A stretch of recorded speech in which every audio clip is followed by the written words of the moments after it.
मौनी अमावस्या। मौनी अमावस्या क्या कहती है? सारे दान में सबसे बड़ा दान है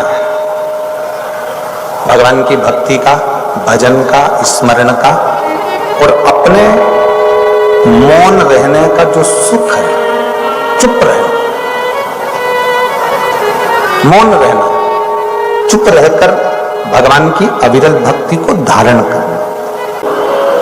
प्रत्येक अमावस्या को अगर किसी व्यक्ति के जीवन में खो गया, कर्जे में डूब गया, कर्जा बहुत हो गया, पैसा चले गया, गाड़ी चली गई, मकान चले गया, सब गिरवे रखा गया, सब कुछ समाप्त हो गया, उसको प्रत्येक प्रदोष को, प्रत्येक अमावस्या को घी का दीप किसी भी पेड़ के नीचे, ये 5 वृक्ष बताए हैं पितृभाव के, उन 5 वृक्ष में से कहीं पर भी बड़, पीपल, आंवला, शमी, बेलपत्र आदि 5 वृक्ष में से किसी भी वृक्ष के नीचे प्रज्वलित करे और कामना करे, उसका कर्जा चूकता ही है। उच्चारण, स्वधा का उच्चारण हमको सुख प्रदान करता है, स्वधा का उच्चारण हमें संपदा प्रदान करता है। प्रत्येक अमावस्या के दिन एक कटोरी में पंचामृत बनाकर ले जाते हैं, दूध, दही, शहद, घी, शक्कर, ये सब मिलाकर यदि आप लेकर जाते हैं और ले जाकर भगवान शंकर के सामने समर्पित करते हैं, एक बेलपत्री अशोक सुंदरी, अभी तक आपने जो बेलपत्री चढ़ाई है अशोक सुंदरी के ऊपर, डंडी का मुख जहां से पानी बहता है उस ओर रखा जाता है। पर जब हमें ऐसा लग रहा है कि हमारे पितृ भूखे हैं या हमारे पूर्वज प्यासे हैं या उनको भाग नहीं मिल रहा, इसलिए मेरा कोई काम नहीं हो रहा, इसलिए शिव राजी नहीं हो रहा है, तो ये बेलपत्री के भाग को बदल दिया जाता है। ये बेलपत्री अशोक सुंदरी की जगह पर जब चढ़ाया जाता है तो ये पत्ती का जो भाग है जहां से पानी बहता है उस ओर रखा जाता है, और ये डंडी का भाग शिवलिंग की ओर रखा जाता है। और यहीं पर भगवान शंकर को जो तुम पंचामृत बनाकर लेकर गए हो वो पंचामृत चढ़ाया जाता है, और वही पंचामृत थोड़ा सा शिवलिंग पर चढ़ा दिया जाता है। उसके बाद में पितृ पूर्वज जल की आस नहीं रखते, न भोजन की आस रखते हैं, क्योंकि शंकर उनको तृप्त कर देते हैं, शिव उनको पूर्ण कर देते हैं। पितृदोष के 4 लक्षण सबसे प्रबल, पहला लक्षण है 1 रुपया कमाओ, 1.25 रुपए खर्च हो रहे हैं, कमा लेना पितरों का दोष है। दूसरे नंबर का, एक व्यक्ति घर में बीमार है, ठीक हुआ, दूसरा बीमार पड़ गया, घर में कोई ना कोई निरंतर बीमार पड़ा हुआ है। तीसरे नंबर पर आप कोई पूजन की थाली लगाए, किसी को भोजन देने जा रहे थे, किसी को पानी देने जा रहे थे, और आपकी ट्रे में से, आपके हाथ से अगर कोई भरा हुआ पात्र, कोई सामग्री गिर गई, पूजन की थाली तुम्हारे हाथ में है और पूजन की थाली में से मालूम पड़े कोई सामान गिर गया नीचे, समझ लो कि पितृ का दोष है। चौथे नंबर पर दोष का वर्णन किया गया, घर में जितने सदस्य रह रहे हैं अगर वो किसी न किसी रूप में एक दूसरे पर चिढ़कर बोल रहे हैं, क्रोध कर बोल रहे हैं, समझ लेना कि कहीं ना कहीं पितरों का दोष। अमावस्या के दिन पितृदोष होता है, काल सर्प दोष होता है, वास्तु दोष होता है, उनको ज्यादा कुछ नहीं करना होना। महाराज एक बेल का फल लीजिए, क्या लेना है? बेल का फल, बेलपत्री का जो फल होता है उसको ले लो, उसके अंदर का जो गुर्दा होता है, अंदर का जो भाग होता है उसको निकाल लीजिए, और उस बेल के फल में आटा सेक कर उसमें शक्कर मिलाकर उसको उसके अंदर भर लीजिए। अमावस्या के दिन सुबह 10 बजे से पहले उस बेल फल में जिसमें तुमने पंजेरी भरी है, आटा सेक कर भरा है शक्कर के साथ में, उसको अपने घर में घुमाने के बाद में जिसको काल सर्प दोष बताया है, पितृदोष बताया है या वास्तु दोष का स्मरण बताया है, घर में सब दूर घुमाकर अपने परिवार का हाथ का स्पर्श कराकर पीपल के पेड़ के नीचे खड्डा खोदकर उस बेलपत्र के उस फल को दाब दीजिए, उस फल को उसमें दबा दीजिए। महाराज केवल एक अमावस्या करना रहता है, पितरों के दोष से मुक्ति मिलती है और हमारे घर के कार्य सफल होना प्रारंभ हो जाते हैं, कार्य की सफलता होती है, कार्य में सफलता प्राप्त होने लगती है। तो लगता है स्वप्न में कोई मुर्दे दिख रहे हैं, या कोई जल रहा है, या कोई मर रहा है, या कोई चला गया है, ऐसा भय लगता है। बच्चों को मानी भेजूंगी ऐसा हो जाएगा, पति को मानी भेजूंगी ऐसा हो जाएगा, कोई हमारे कोई गलत तो नहीं कर रहा है, आपको लगता है। के दिन 7 स्थान शिवलिंग के बताए हैं जहां पर भूल से भी अगर कोई चंदन की उंगलियां लगा देता है। 7 स्थान ऐसे हैं जहां चंदन की मात्र उंगलियां लगा देने से ही शिव पितृलोक के पितरों को मुक्ति प्रदान करके वैकुंठ लोक का निवास दे देते हैं। 7 स्थान, और वो 7 स्थान जो चंदन के बताए गए हैं। पहला, भगवान देवाधिदेव महादेव के शिवलिंग पर चंदन का लेपन, समझ लेना जरा बहुत अच्छे से। 7 स्थान चंदन के बताए महाराज। पहला शिवलिंग। दूसरा, जहां गणेश जी का स्थान है, मालूम है ना सबको? जम के बोलो जरा, मालूम है ना सबको? जहां गणेश जी का स्थान है वहां अलग से गणेश जी बैठे, वहां नहीं। शिवलिंग में जलाधारी के ठीक सामने राइट में गणेश, लेफ्ट में कार्तिकेय, बीच में अशोक सुंदरी। तो पहला चंदन बाबा के शिवलिंग पर, दूसरा गणेश जी पर चंदन की उंगली, तीसरा षडानंद कार्तिकेय पर चंदन की उंगली, चौथा अशोक सुंदरी पर चंदन की उंगली, पांचवा जलाधारी पर चंदन की उंगली, छठा जो शिवलिंग का जल बह रहा है इसके ठीक विपरीत की ओर चंदन की उंगली, और 7वां चंदन नंदी के मस्तक के ऊपर जो 2 सींग लगे रहते हैं उस पर चंदन की उंगली। ये कब लगाई जाती है? या तो अमावस्या के दिन आपको लगता है कि हमारे पूर्वजों का उद्धार नहीं हुआ, हमारे पूर्वजों का कल्याण नहीं हुआ, कहीं अधोगति में कोई चला गया है, उसका बस एक बार, रोज नहीं जरूरत है, प्रतिदिन जरूरत ही नहीं, महीने में एक बार अगर अमावस्या के दिन भी आपने चंदन के थोड़ा सा चंदन अगर मेरे देवाधिदेव महादेव को 7 स्थान पर समर्पित किया है। अशोक यहां पर वर्णन कर रही है, मैना, धन्या और कला की कथा कर रही है। तीनों ने सनकादि ऋषियों से मांगा। चंदन भगवान को अति प्रिय होता है, और चंदन ही एक ऐसा होता है जो पितरों को भी प्रिय होता है, जिसका स्पर्श मात्र लगने से पूर्वजों का कल्याण हो जाता है। वो चंदन का 7 स्थान। घर में यदि क्लेश उत्पन्न हो जाता है, आपका धन, आपकी प्रॉपर्टी, आपकी जमीन, आपका प्लाट, आपका दुकान, आपका पैसा, यदि किसी ने कब्जा कर लिया और छोड़ नहीं रहा, प्रत्येक अमावस्या के दिन पीपल के वृक्ष के नीचे जाकर 2 दीप लगाइए घी के। दोनों दीप के सामने एक हल्दी का चावल, एक कुंकू का चावल का दाना रख दीजिए, और स्वधा स्वधा स्वधा स्वधा 3 बार कह दो, और स्मरण करो, हे हमारे कुलदेव, पितृदेव, शिवदेव, महादेव, कृपा कर कर मेरा जो जमीन है, मेरा जो धन है, मेरी जो प्रॉपर्टी है, मेरा पैसा लोगों ने हथिया लिया, देते नहीं। अपना गोत्र बोलकर स्मरण कर कर बाबा मेरा धन मुझे वापिस ला कर दो। एक अमावस्या पर करो, फिर अगली अमावस्या करो, ऐसे 2-4 अमावस्या करोगे, जिसने ले रखा है वो खुद सोचेगा कि मुझे क्या हुआ, कि मुझे देना है, उसका पैसा चुकाना है, धन रखेगा नहीं। पितृ सुधा का नाम स्मरण करते से, जब हम सुधा सुधा सुधा सुधा कहते हैं, पितृ उसको स्वीकार करते हैं। जैसे अग्निदेव की धर्म पत्नी स्वाहा, क्या है? जम के बोलो जरा, स्वाहा। जब हम यज्ञ करते हैं, सांकल ले देते हैं, ओम वैष्णवे स्वाहा। स्वाहा बोलते से ही अग्नि देवता की धर्म पत्नी उस भाग को देवताओं को देती है। उसी तरह तर्पण, तिलांजलि, पिंड, तर्पण आदि जितने भी हम पितरों के लिए कर्म करते हैं, उसमें हम स्वधा स्वधा बोलते हैं। जब स्वधा बोलते हैं तो वो स्वधा पितरों को भाग देती है, और पितरों से कहती हैं, ये मेरा बेटा दुखी है, इसको ये तकलीफ है, इसको ये कष्ट है, तुम इसका ये कष्ट पितृदेव मिटा दीजिए, महादेव की आज्ञा है, इसको सही कर दीजिए। करते हैं, श्रेष्ठ करते हैं।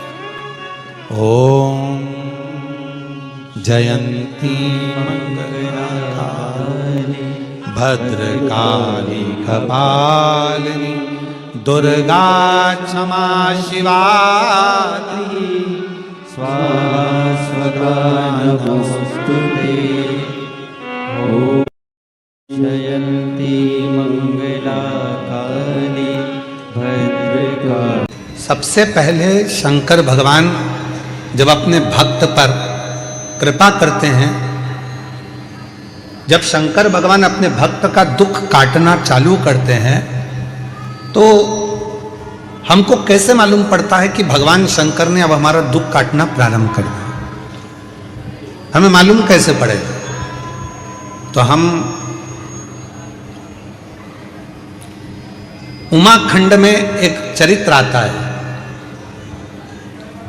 जब माता पार्वती जी तप करते करते करते करते करते करते माता पार्वती के बहुत वर्ष निकल गए और पार्वती भगवान शंकर को प्राप्त करना चाहती थी, तो पार्वती के प्रसंग को हम देखें उमाखंड में तो वर्णन आता है कि शिव जब करुणा करना चाहते हैं, जब शंकर भगवान आपको स्वीकार करना चाहते हैं, तो सबसे पहला झंडी किस रूप में दिखाते हैं? तो कहा शंकर भगवान स्वयं आपके स्वप्न में आकर, शंकर भगवान आपके स्वप्न में आकर आपको दर्शन भी देते हैं, और कोई कोई शिव भक्त ऐसा होता है कि उसको स्वप्न में भी शिव के भक्त के मुख से, जब स्वप्न में भी ब्रह्म मुहूर्त में कथा सुनने का स्वप्न दिखना चालू हो जाए कि मुझे कोई कथा सुना रहा है, शिव पुराण सुन रही हूँ, शंकर बैठे हैं, उनका दर्शन कर रही हूँ, तो समझ लेना कि शिव तुझे अब दुख से दूर करना प्रारंभ करना चाह रहा है, तुझे दुख में करना।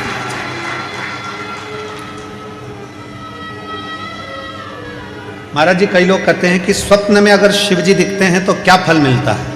शिव महापुराण का पार्वती खंड कहता है अगर स्वप्न में शंकर भगवान का शिवलिंग का दर्शन हो जाए, समझ लेना कोई बहुत बड़ी विपदा आने वाली थी, शंकर भगवान सामने आकर खड़े होकर उस विपदा को टाल दिया। कितना भी पितृदोष हो, कितना भी बेटों की शादी नहीं हो रही, बेटियों का संबंध नहीं आ रहा, घर में क्लेश बना हुआ है, अशांति बनी हुई है, मानसिक टेंशन बना हुआ है, 1 रुपए कमाओ 1.25 रुपए खर्च हो रहा है, कोई समझ में नहीं आ रहा, कोई रास्ता नहीं सूझ रहा, एक चावल का आखा दाना लेकर परिंदे के पास, परिंदा जानते हो सब लोग, हंडा मटका, पानी भरने का मटका, हंडा घड़ा गगरा, जो घर के रसोई घर में जो पानी का स्थान होता है, एक चावल का दाना रसोई घर में रखकर उस चावल के दाने को साथ में लेकर और 1 लोटा जल हंडे का, मटके का, परिंदे का, घड़े का भरकर जाइए, और वो परिंदे का पास का चावल का दाना और 1 लोटा जल, पहले चावल का दाना शिव जी के शिवलिंग पर समर्पित करो, फिर 1 लोटा जल, जहां जलाधारी होती है, जलाधारी इधर की है तो आप इधर खड़े हो, जलाधारी उत्तर की है तो आप यहाँ दक्षिण की ओर खड़े होकर शिव जी पर जल चढ़ाना प्रारंभ करें। यहाँ जल बह रहा है शिवलिंग का, तो आप इधर खड़े होकर जब जल चढ़ाओगे, चावल का दाना रखकर, कैसा भी पितृदोष हो वो सारा पितृदोष समाप्त होता है। बेलपत्री के वृक्ष के नीचे बैठकर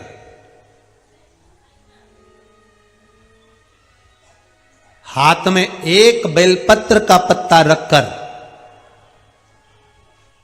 आप पंचाक्षर मंत्र नमः शिवाय, ओम नमः शिवाय या श्री शिवाय नमस्तुभ्यम या महामृत्युंजय मंत्र का स्मरण कर रहे हो, पर डंडी का भाग अपनी ओर, बेलपत्र की बीच वाली पत्ती का भाग बीच वाली उंगली की ओर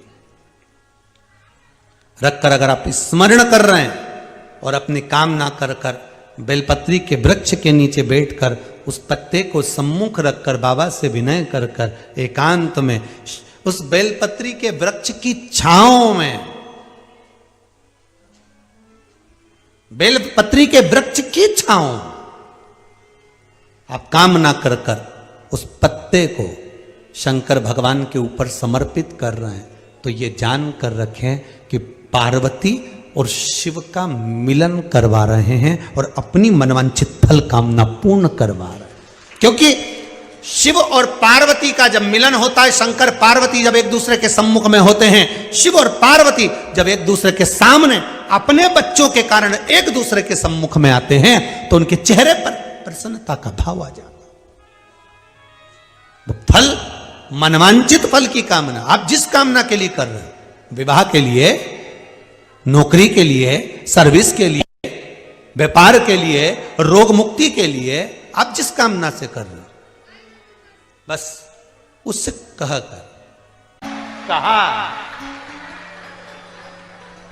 त्रिशूल को पकड़ते हैं, एक जगह से पकड़ते हैं कि 3 जगह से पकड़ते हैं? एक जगह से। त्रिशूल में नोक कितनी होती है? 3।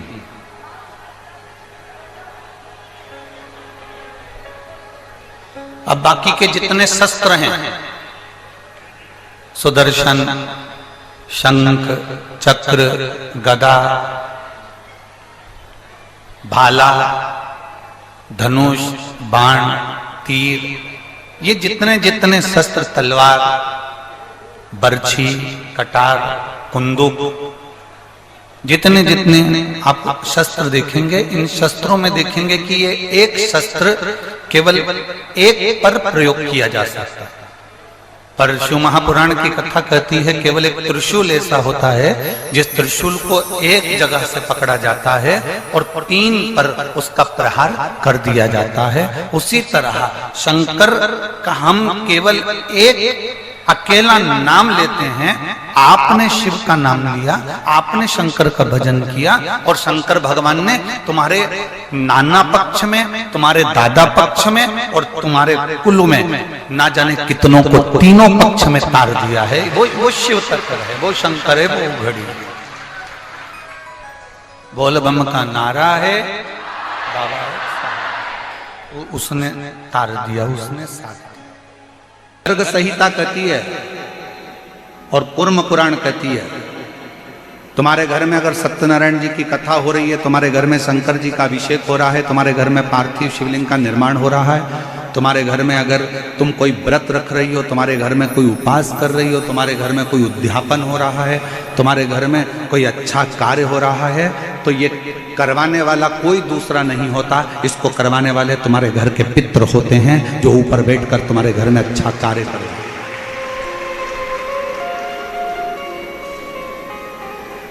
पार्वती जी को अगर शिव जी के शिवलिंग की पूजन की महत्वता कोई बता रहा है तो पार्वती जी को पूजन की महत्वता उनके नाना नानी ने बताया, पितरों ने बताया। इसीलिए तो शंकर जी को जल चढ़ाने वाले को पितृदोष नहीं लगता। क्यों नहीं लगता? क्योंकि शिव जी पर आप जल चढ़ाते हो ना, तो शंकर भगवान का चढ़ा हुआ जल हस्त कमल की ओर जाता है पार्वती जी के, और पार्वती जी के हस्त कमल पर जैसी जल जाता है तो नाना नानी बड़े प्रसन्न हो जाते हैं अपनी नातिन को देखकर कि मेरी नातिन पर लोग पूजन कर रहे हैं, जल चढ़ा रहे हैं, तो पितृ आशीर्वाद देते हैं।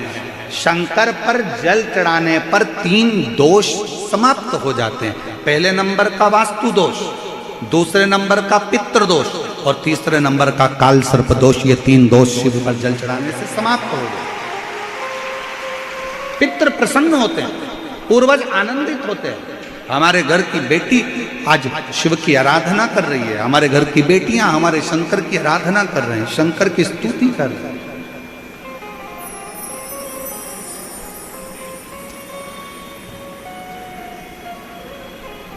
शिव आराधना में डूबे हुए हैं। कितना भी पितृदोष हो, कितना भी, बेटों की शादी नहीं हो रही, बेटियों का संबंध नहीं आ रहा, घर में क्लेश बना हुआ है, अशांति बनी हुई है, मानसिक टेंशन बना हुआ है, 1 रुपये कमाओ 1.25 रुपये खर्च हो रहा है, कोई समझ में नहीं आ रहा, कोई रास्ता नहीं सूझ रहा, एक चावल का आखा दाना लेकर परिंडे के पास, परिंडा जानते हो सब लोग, हंडा, मटका, पानी भरने का मटका, हंडा, घड़ा, गगरा, जो भी होता, जो घर के रसोई घर में जो पानी का स्थान होता है, एक चावल का दाना रसोई घर में रखकर उस चावल के दाने को साथ में लेकर और 1 लोटा जल हंडे का, मटके का, परिंडे का, घड़े का भरकर जाइए और वो परिंडे का पास का चावल का दाना और 1 लोटा जल, पहले चावल का दाना शिव जी के शिवलिंग पर समर्पित करो, फिर 1 लोटा जल जहां जलाधारी होती है, जलाधारी इधर की है तो आप इधर खड़े हो, जलाधारी उत्तर की है तो आप यहां दक्षिण की ओर खड़े होकर शिव जी पर जल चढ़ाना प्रारंभ करें।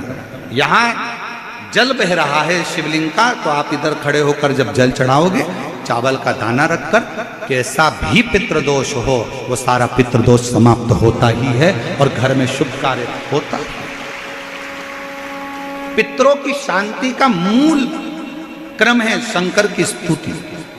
कोई ने कह दिया वास्तु के हिसाब से तुम्हारी बाथरूम गलत बनी है, तुम्हारा दरवाजा बना है गलत, तुम्हारा रसोई घर गलत बना हुआ है, सीढ़ियाँ गलत बनी है, ये गलत बना है, वो गलत बना है, सारा तोड़ तोड़ा के तुमने बार बार बनाया, सीढ़ी इधर लगा दी उसके कहने पर, तुमने बाथरूम उधर बना ली उसके कहने पर, उसके बाद भी घर में शांति नहीं है, पूरा वास्तु के हिसाब से मकान बनाया, पूरे वास्तु के हिसाब से घर बनाया, उसके बाद भी अगर शांति नहीं है तो कुछ मत करो, एक लोटा